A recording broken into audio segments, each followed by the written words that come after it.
بسم اللہ الرحمن الرحیم۔ محترم ناظرین کرام، السلام علیکم۔ جو دوست احباب چینل پر نئے ہیں وہ چینل کو سبسکرائب کر دیں تاکہ ہر نئے آنے والی ویڈیو کا نوٹیفیکیشن سب سے پہلے آپ کو مل جائے۔ یہ آپ کی طرف سے ایک پیار اور محبت کا تحفہ ہوتا ہے اور ہماری حوصلہ افزائی بھی ہوتی ہے۔ قرآن مجید فرقان حمید میں ارشاد باری تعالیٰ ہے، اے ایمان والو، تم پر روزے فرض کیے گئے ہیں جس طرح تم سے پہلے لوگوں پر فرض کیے گئے تھے تاکہ تم متقی بن جاؤ۔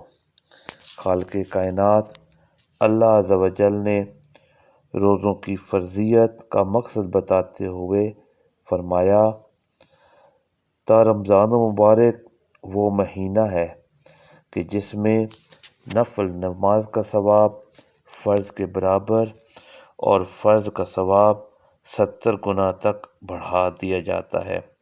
نہ جانے آئندہ سال اس ماہ مبارک کے ایام ہمیں نصیب ہوں یا نہ ہوں، ہمیں ان ایام میں زیادہ سے زیادہ عبادت اور توبہ استغفار کرنا چاہیے۔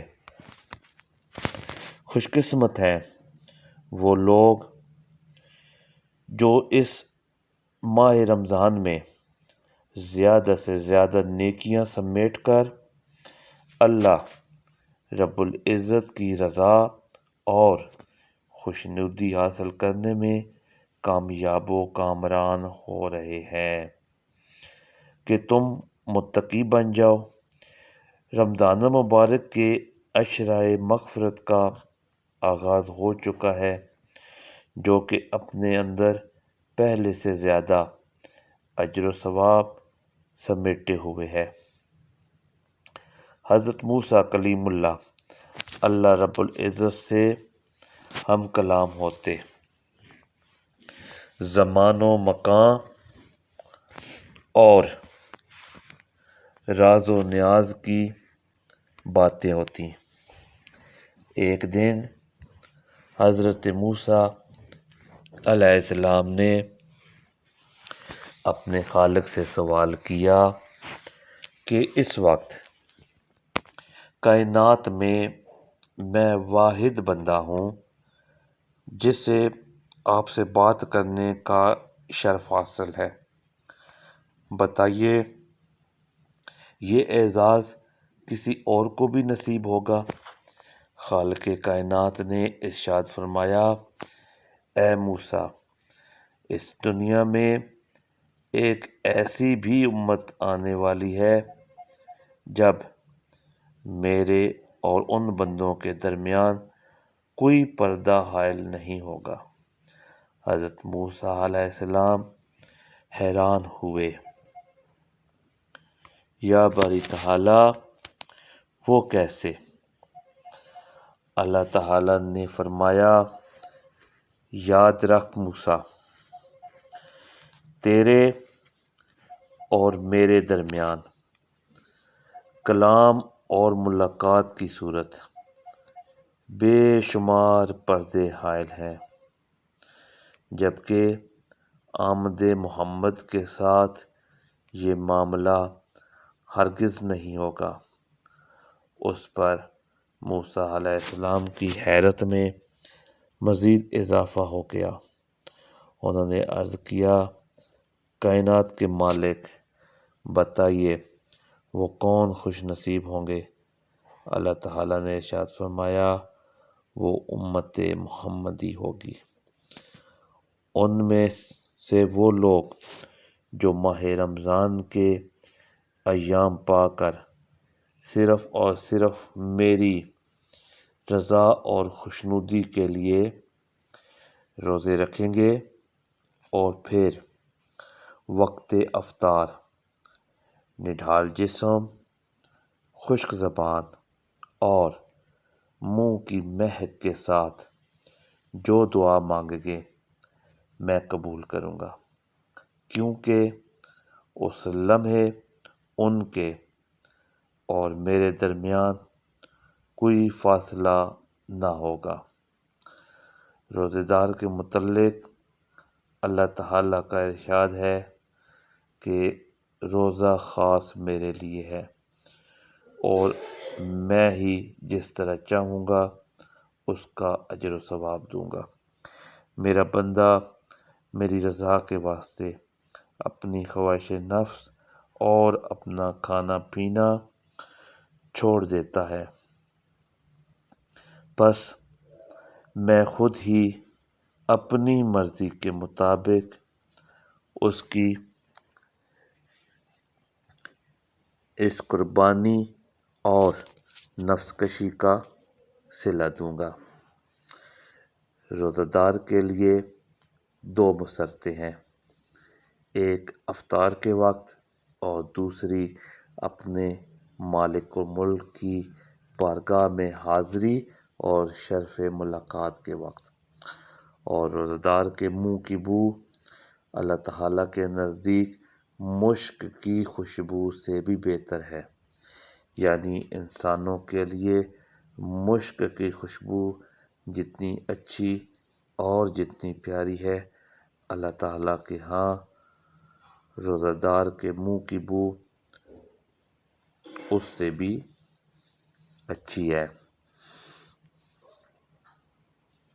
کے حملوں سے بچاؤ کے لیے اور آخرت میں آتش دوزخ سے حفاظت کے لیے ڈھال ہے۔ رمضان المبارک خیر و برکت، ہمدردی اور اخوت کا مہینہ ہے۔ اس ماہ کی راتوں میں اللہ تعالیٰ کی جانب سے 3 مرتبہ اعلان کیا جاتا ہے کہ کوئی ہے توبہ کرنے والا جس کی میں توبہ قبول کروں، کوئی ہے مانگنے والا مجھ سے تو میں اس کو دوں، کوئی ہے معافی مانگنے والا کہ اس کو معاف کر دوں۔ اگر کوئی مسلمان عشرۂ مغفرت میں دل سے توبہ کر لے تو اس کے صغیرہ گناہ روزے کی برکت سے معاف ہو جاتے ہیں، اور وہ شخص گناہوں سے ایسا پاک ہو جاتا ہے جیسے اس کی ماں نے اسے ابھی جنم دیا ہو۔ ہمیشہ جس کسی کو اللہ تعالیٰ کی مغفرت مل گئی اسے سب کچھ مل گیا۔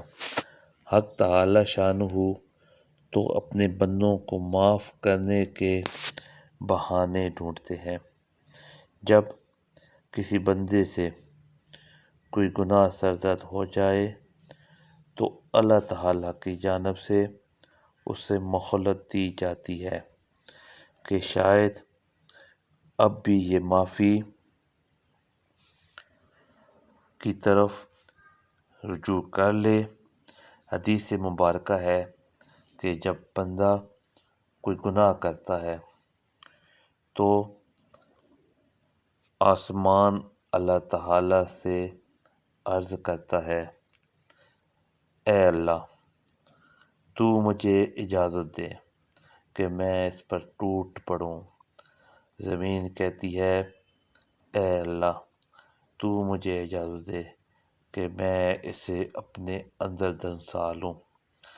اس موقع پر مالک الملک کا ارشاد ہوتا ہے، اگر یہ تمہاری مخلوق ہے اور تم اس کے خالق ہو تو تمہیں اجازت ہے، اور اگر یہ میرے بندے ہیں اور میں ان کا خالق ہوں تو میرے بندے بات کا انتظار کروں گا کہ یہ مجھ سے رجوع کر لے